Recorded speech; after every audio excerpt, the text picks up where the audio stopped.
Welcome to Stopped for a While. You've made it right here to the peaceful place on the Fraser Coast after a long Queensland drive. Shoes off, breathe easy and settle in. Here, the stories stretch as far as the highway. The laughter's always close and the truth sometimes goes walkabout. These are the tales of the wanderers, folks you only meet out here. We share them in the golden hour, when the tent is pitched, the caravan's steady, and there's a cold drink in your hand. Did it all happen just like this? Maybe, maybe not. But that's the spirit of the peaceful place. It's half the fun, isn't it?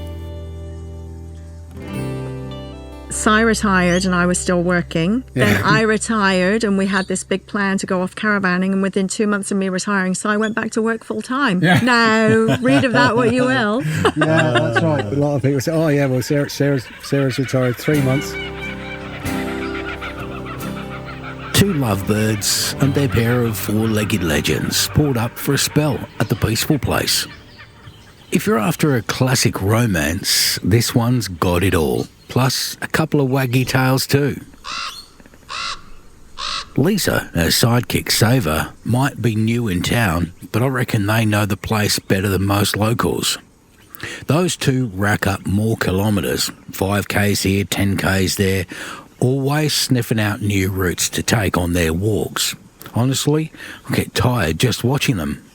Now, Scooby, on the other hand, our resident stopped for a while hound, is a creature of habit. He always has his set routes, a bit of pea mail here and a sniff of the fish bait there, and stopping at his favourite poop tree. Some days, that's the grand tour. Try to take him any further and he plants himself like a stubborn mule. And at 20 kilos, I'm not exactly keen on lugging him home. But mention the beach, and he's off like a rocket. Now, the peaceful place is a no-smoking park. Now, you've heard my smoker stories before. Some of them are absolute classics. Here's some more. We had a camper here who would light up at his campsite near the back of the park and then wander all the way forward to the front, to the assigned smoking area, puffing away like it was a marathon. Then he would just about finish and continue smoking on the way back until it was completely finished. The return lap where he'd stub out what he was smoking and walk along the rest of the way. Olympic effort, really. Now, it's plastered everywhere. Website, Facebook, you name it. No smoking park. But still, they book in. Ask about dogs, they ask about where the beach is. But not a peep about smoking. Fair enough, it's plastered everywhere. But there are some, like the coming for 14 night smokers. They paid a hefty deposit, only to realise, after ignoring all the signs everywhere, that smoking is no-go. They said, we've got an annex, we'll smoke in there. I suggested that they try smoking inside the caravan. Oh, no way, they said. Stinks the place out. So, let me get this straight. You don't want your van to reek, but you're happy for everyone else to cop it? Classic. Then there was the lady, well past her 50s, and that's being generous, who only picked up the habit just recently. Who starts smoking at her age? Really? Anyway, they did stick around and they had a great time. And we've got the tolerant smokers too. Not thrilled, but they get it. I heard one bloke say, "Darl, we walk further to the smoking area at the pub back home." She just shrugged and said, "Yeah, fair enough." And then there are the ones who just say, "Keep the deposit, we're out of here." Fair enough, I suppose. Now, a love story at the peaceful place. How good's that? Sassy.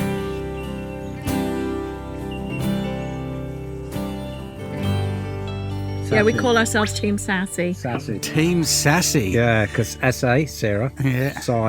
Simon. And where were you before you came here? Well, we were in Noosa. We started out in Brisbane. Mm-hmm.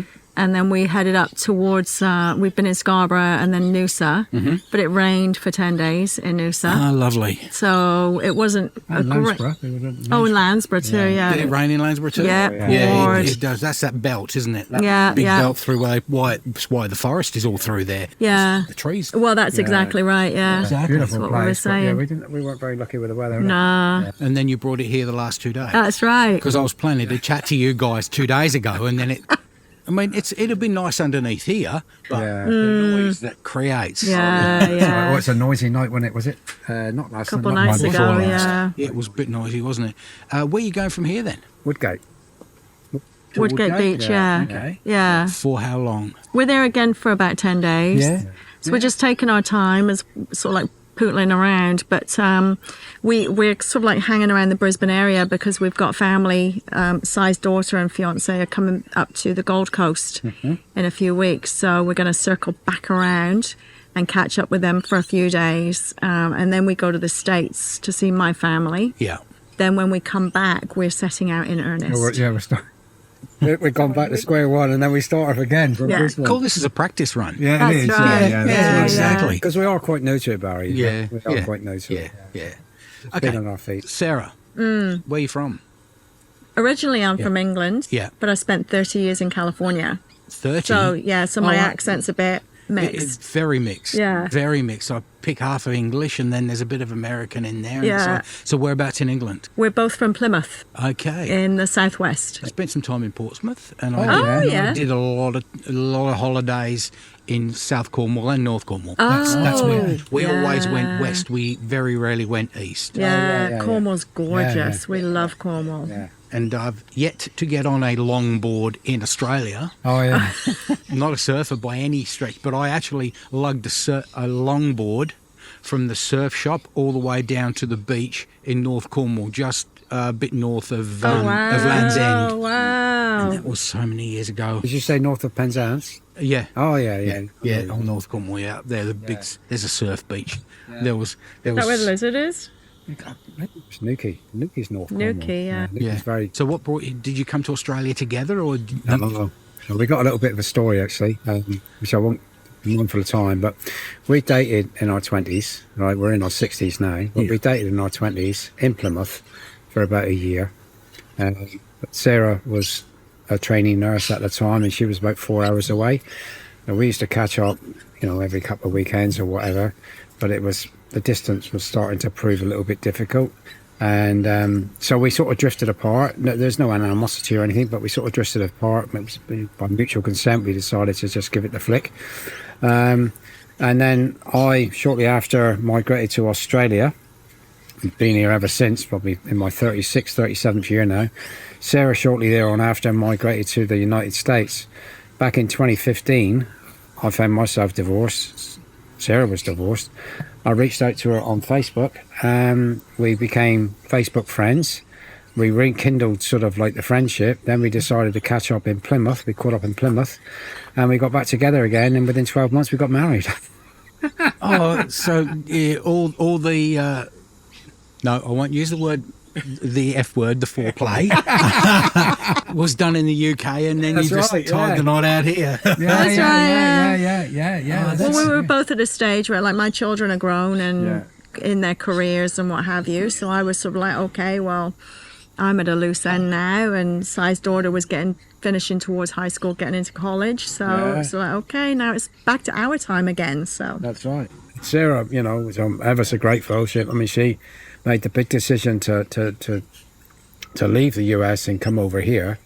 But she has got her kids; they're fully grown. She does go back twice a year, And now that we're both retired, no doubt we'll be spending evening time over in the US. And we're going there in a couple of weeks, aren't we? Yeah. So you came to Australia for Simon. Mm-hmm. Good yes, girl. I did. Yeah, How romantic. very romantic. Look at the rig, Barry. Look at the rig. Yeah. Yeah, we learned that on one of those reality shows. No, was it Maths? Maths, Married yeah. at first sight. The guy talking about his rig. Oh dear, yeah, that's crazy. What an amazing story. It is. It's a nice Yeah, story, isn't we it? like it. Yeah. So, what did you do over in the US, Sarah, for obviously family, and what did you do for? Do you do anything special for work, or were you still nursing? No, I was a nurse. You were Yeah, nursing but I everywhere? was in management. Mm-hmm. So I was a director of infection prevention and control at a hospital. Mm-hmm. And then when I moved to Australia, I picked up a general manager of infection prevention and control for an aged care organisation in nice. Victoria, Yeah, right yeah, yeah. before COVID hit. Oh, aren't you lucky? So it was quite the trial by fire. It was quite something. But yeah, so nursing will take you all around the world. Oh, it will absolutely. Trying to get my kids into nursing, but it didn't work. No, so. But Sai's daughter, she's a nurse. She's a midwife and nurse. So And whereabouts is that, Victoria? Yeah, Victoria, yeah. I spent 35 years in Victoria. I only came up to Brisbane. I've retired. I retired in 21 at the age of 60. And I was going into my third year of retirement, and I got a call to go back into the industry. And I spoke to Sarah about it. I said, what do you reckon? And she said, well, look, if you want to do it, do it. You know, so we were given quite a good opportunity, quite a lucrative opportunity in Brisbane. So we took it, and I came up in December 24. 24, yeah. Yeah, December 24.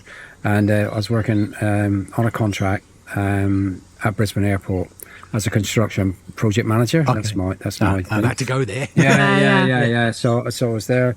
We did it for about 16 months, I suppose, and then recently, when did I finish up? End of March. Yeah. Ended up at the end of March, and now we're completely, fully retired. Our friends and family find it quite funny because Sai retired and I was still working. Yeah. Then I retired and we had this big plan to go off caravanning, and within 2 months of me retiring, Sai went back to work full time. Yeah. Now, read of that what you will. Yeah, that's right. A lot of people say, oh yeah, well Sarah's retired 3 months. With Sarah hanging around, you went back to work. This is not the case. That was not the reason. No. No, are you sure? Yeah, I'm sure. Yeah. What are you travelling in? What's the van? Oh, that's it's, a Sai question. Oh yeah. So it's Jayco Silverline, 2016. We purchased it probably about 2 years ago. Yeah, when I retired. When you retired, with the intent of setting off on our lap. And then, of course, everything had to be, all our plans had to be shelved because we took this job in Brisbane. So we've had it for a little while. We've had it for probably about 18 months now. Yeah, 2 years. Couple years. We've had it 2 couple years. years. But we've only really started using it in earnest when we retired this time, which was the end of March, wasn't it? Yeah, end of March. That's when we. What was the actual date? The first 30th of when we the first night in the caravan. 16th of April. 16th of April. So that's how new we are, Barry. Yeah. Brand new, really. Very new at it. Yeah. Very new at it. Yeah. We and love you're it. pulling it with a V-dub. Yeah. How the hell does it do that? Is it all right? The VW is got a couple Because there's several people around the park have gone, what are they doing? What are they pulling it with? Yeah, no, it's look at the specs. It's the VW. It's a V6. Yeah. It's got a towing capacity of 3.5 ton, and it's got a towable capacity of 280 kilograms. Yeah. But I do use a weight distribution as well. I've got a weight distribution system on it. Yeah. But I've also got a towable scale, and when we're fully loaded up with everything, we haven't really sort of refined it, but we're still quite new. But we're about 245 kilo, so we are getting close to that 280. But that's with everything all loaded up as far as the towable. But I've got a Heyman Reese towable hitch on the car. Yep. And that's I've got a plate that comes with it that says it's good for 350 kilos. But of course you've got your rear axle of your car that you've got to consider. You've got to consider that as well, exactly, yeah. But because it's diesel and V6, it's got a bit, It's interesting. It's interesting. But no, you research it. They reckon that the Touareg is one of the nicest touring vehicles that you can use for. I mean, I did a lot of research, And I mean, ultimately, you're obviously going to go Toyota, but I mean, it's about $250,000 to get a Toyota these days. To just walk onto that thing and go, don't matter where everything is stacked within the van, it'll just tow it. Oh, of course it will. Yeah, exactly. Yeah. But you're talking big bucks, yeah. Yeah, big bucks. Yeah. And before we wrap this thing up, got to ask about the dogs and your dog fence, because that is epic. Tell me, Sarah, what's the dog? So, 2 dogs, what breeds? They are Shepherd Staffy cross. Yeah. One of them is more Staffy than Shepherd, and the other one's very Shepherd more than Staffy. The fence we've got is an inflatable fence. We actually saw it at a caravan show. I had just the basic leads to hook them on and hook them to the stair, and so I wasn't comfortable with that, which he was absolutely right, because we learned very quickly that didn't work that well with these two. But we saw these inflatable fences, and we thought that's perfect because it inflates up and it covers the whole area that we sit in. And when you're ready to pack down, you just deflate it with the same pump. Comes down in seconds, and then it's easier to pack. So we're not packing lots of fencing with us to go around as we travel. So it's really good. Cool. We love it. That's good, because there was a couple that were here on site 9 that had, I can't remember the breed of their dogs, but they were jumpers. Same thing as that. Right. So they were hurdling it, and you catch a dog just having a sniff around over there because it had hurdled it and got out. Right. Yeah. So, no, this one actually comes in 2 sizes. We got the shorter size because our dogs are not jumpers, so it's enough deterrent for them. If they were, there's actually a size that actually comes up and it reaches your chest level. Oh, right, okay. So you can actually have a much higher fencing. And it also comes with, like, you can have a bar, like a thing where you set your drinks in it. So if you're chatting to someone over the fence. Hello. there's also a screen as well. It's a screen which we bought with it, but you can see through the fence. Yep. But if that's going to spook your dogs, there is a screen that you can put on each panel to actually make it opaque, so the dog can't see through it.